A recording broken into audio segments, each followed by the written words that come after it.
Wakil Ketua Umum Gerindra Arief Poyuwono kembali mengeluarkan pernyataan yang sensasional. Ia menyebutkan partai meminta jatah 3 kursi menteri di Kabinet Jokowi. Komposisi kabinet adalah hak prerogatif dari Presiden. Lantas mengapa partai politik yang jelas-jelas oposisi meminta jatah menteri dan apa implikasi bagi demokrasi apabila negara tidak punya oposisi? Untuk membahasnya sudah bergabung bersama saya di studio pengamat komunikasi politik Gun Gun Herianto. Mas Gun Gun, selamat pagi. Selamat pagi, Mbak Ajeng. Ini wajar nggak sih sebenarnya kalau misalnya oposisi meminta jatah di kabinet? Menurut saya pernyataan diperbalkan di muka publik itu juga nggak wajar. Itu aja udah nggak wajar gitu ya? Iya, kenapa? Karena harusnya memuliakan yang namanya hak prerogatif Presiden. Bagaimanapun Presiden punya otoritas untuk memilih tim terbaiknya. Oleh karena itu semua pihak harus menghormati dan menahan diri untuk tidak kemudian memancing atau menekan Presiden, apalagi ada semacam pernyataan di muka publik yang kemudian pasti menjadi diskursus luar biasa. Yang paling penting sebenarnya mereka kalaupun berminat itu mengkomunikasikan di backstage kan, di panggung belakang. Kalau misalnya di depan umum seperti ini, ada apa sih Mas di balik batu? Apa tujuannya? Ya bergaining. Ya, oh gitu. Ya, saya kalau dari bacaan manajemen isu itu menurut saya tidak smooth sih. Iya ya, kelihatan banget gitu kayaknya ya. Apalagi kan itu disampaikan oleh partai yang pada saat berkompetisi itu dikongsi berbeda.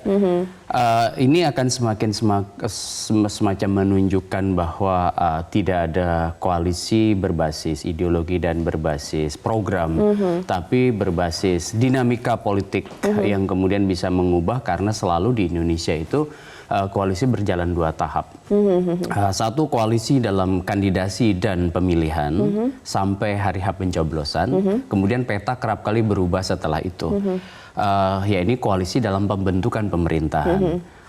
Landscape 2019 memang Mbak Ajeng agak sedikit berbeda dengan 2014. 2014 kan dulu waktu pembentukan pemerintahan masih tetap ada kongsi-kongsi yang berdasarkan peta pilpresnya.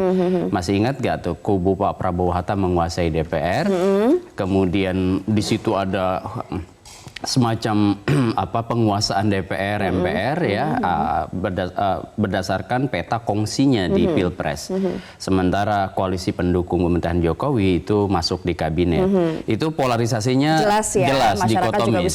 Baru kemudian perubahannya terjadi setelah kurang lebih 1 tahunan lebih sedikit. Itu pada saat masuknya Golkar dan Partai Amanat Nasional ke dalam kabinetnya Jokowi.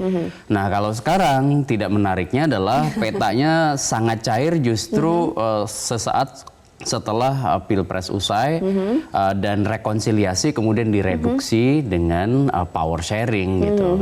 Ketika misalnya power sharing itu dimulai dari ketemunya 2 ikon yang berkompetisi, yaitu Pak Jokowi dan Pak Prabowo, kemudian bertemunya Pak Prabowo dengan Ibu Mega begitu. Dan sebenarnya dalam konteks kepentingan publik rekonsiliasi adalah keniscayaan, betul ya? Karena apa? Pemilu itu kan harus kemudian di satu titik menimbulkan kompetisi, tetapi di sisi lain sebagai warga bangsa memang harus nyatu lagi setelah pemilu. Jadi harus dibedakan rekonsiliasi sama oposisi, ini memang harus dibedakan sebenarnya. Ini agak blur ya kayaknya. Jelas dua hal berbeda. Karena rekonsiliasi kan memulihkan hubungan dan itu keniscayaan, karena kan pemilu sendiri sebenarnya kanalisasi konflik melalui cara-cara yang konstitusional, kan begitu. Tetapi setelah pemilunya usai harusnya memang ada semacam posisi dan sikap politik yang lebih tegas dari partai-partai yang kemudian menjadi penopang demokratisasi di Indonesia. Bahasa formal akademiknya proses konsolidasi demokrasi di Indonesia. Yaitu apa? Posisi dan sikap politik untuk di dalam pemerintahan dan posisi sikap politik berada di luar pemerintahan. Karena secara ketatanegaraan kan kita tidak mengenal istilah oposisi dalam konteks sistem presidensial. Mbak Ajeng, ini yang kemudian saya bilang nggak menarik ketika misalnya power sharing itu kalau di drive-nya itu oleh misalnya taruhlah keinginan untuk hal-hal yang pragmatis terkait dengan prioritas keinginan partai-partai jelang satu agenda yang sebenarnya masih jauh, yaitu kontestasi di 2024 begitu. Contoh misalnya soal bagaimana memosisikan regulasi-regulasi yang akan datang dengan konsensus di antara elit partai yang hari ini mau membentuk pemerintahan. Kira-kira itu yang... Nah, itu kan kita bicara tentang hal-hal yang mungkin buruk. Masih ada pasti bahayanya, nanti saya akan tanya juga ke Mas Gun Gun ke depannya seperti apa. Tapi adakah hal yang setidaknya positif kalau misalnya oposisi itu bergabung di kabinet misalnya? Menurut saya negara kita butuh sistem kontrol yang kuat dan signifikan, meskipun tentu biasanya kelompok penopang pemerintahan jauh lebih besar seperti tergambar dari partai koalisi penyokong Pak Jokowi di Pilpres kemarin kan, setelah pemilu legislatifnya usai tergambar tuh kurang lebih 61 atau 62% menguasai DPR. Tetapi kalau tambah besar lagi, misalnya taruhlah masuknya Gerindra, kemudian Partai Demokrat, itu mungkin tinggal menyisakan Partai Keadilan Sejahtera dan Partai Amanat Nasional. Meskipun kita kasih catatan misalnya Partai Amanat Nasional, Partai Demokrat itu bisa swing sih posisinya, bisa lebih ke tengah, bukan di zona penolakan atau zona penerimaan, latitude of rejection sama acceptance. Tapi biasanya posisi Demokrat itu agak ke tengah. Nah, Gerindra belakangan terlihat ada semacam komunikasi politik yang jauh lebih persuasif dan menaikkan bargaining positionnya untuk sepertinya merapat ke pemerintahan. Nah, itu kalau kita lihat konfigurasi, karena Gerindra, PDI Perjuangan dan Golkar itu masuk di the big three ya, perolehan suara pemilu legislatif, maka konfigurasinya kekuatan pendukung atau penyokong pemerintah sangat-sangat besar di DPR. Nah, kalau cuma menyisakan PKS itu kan nggak seru lagi gitu ya. Iya, karena begini, artikulasi dan agregasi kekuatan di luar pemerintahan itu kan harus dikanalisasi. Suara publik di luar pemerintah itu bisa dikanalisasinya lewat apa? Kan tidak hanya semata-mata ekstra parlementer gerakan mahasiswa kan, harus ada yang memperjuangkan lewat partai, memperjuangkan lewat misalnya pertarungan legislasi di DPR.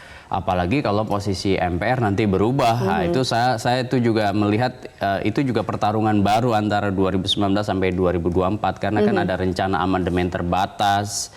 Amandemen Undang-Undang Dasar 1945, kemudian ada berencana masukkan GBHN. Pertanyaan berikutnya adalah apakah ada keinginan atau upaya untuk memosisikan MPR sebagai lembaga tertinggi negara lagi, atau misalnya apakah efek dominonya nanti pada sistem perubahan sistem kepemiluan di Indonesia. Nah, hal-hal ini menjadi pertanyaan-pertanyaan sekarang nih, dalam konteks membaca pergerakan para elit dalam membangun konsensus politiknya. Ya Mas, kalau misalnya kita bicara tentang bahayanya ya, apakah ini membahayakan pada pelajaran politik berdemokrasi di Indonesia kepada masyarakat?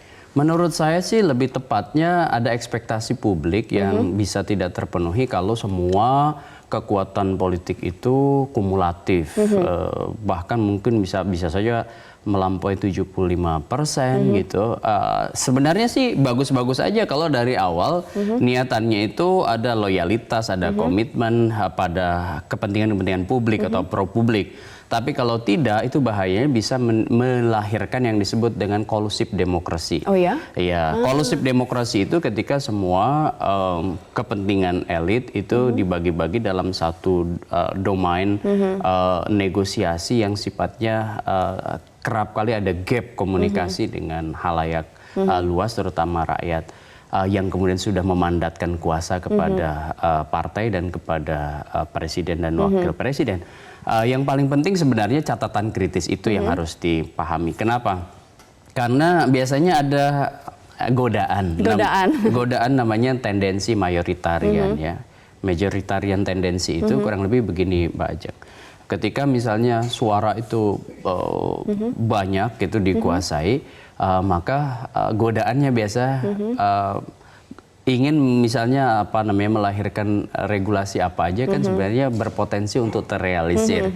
Kenapa? Karena kalau tidak musyawarah mufakat kan voting. Kalau voting dia pasti selalu memenangi. Udah bisa kebaca lah ya. Udah bisa kebaca. Ya. Nah, bagus kalau kemudian tendensi mayoritarian itu kalau motifnya adalah untuk meninggalkan legacy baik untuk publik.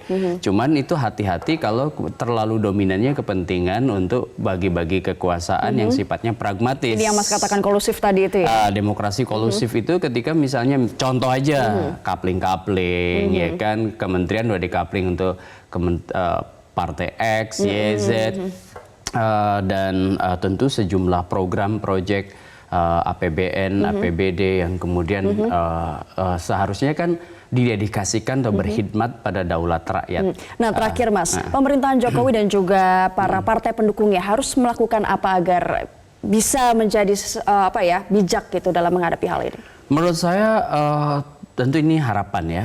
Pak Jokowi itu sudah mendapatkan mandat yang sangat signifikan dari masyarakat, 55% mengantongi suara itu. Menurut saya sudah menjadi semacam otoritas sekarang ada di Pak Jokowi sebagai presiden periode kedua, dan pada saat Pilpres juga konfigurasinya sudah lebih dari memadai, melampaui angka minimal koalisi di parlemen.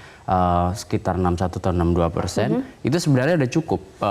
Tetapi kalau menambah lagi, konsekuensinya akan ada semacam akumulasi kekuatan di Pak Jokowi, dan yang paling penting ini bisa menimbulkan situasi tidak mudah bagi presiden. Situasi tidak mudahnya itu apa?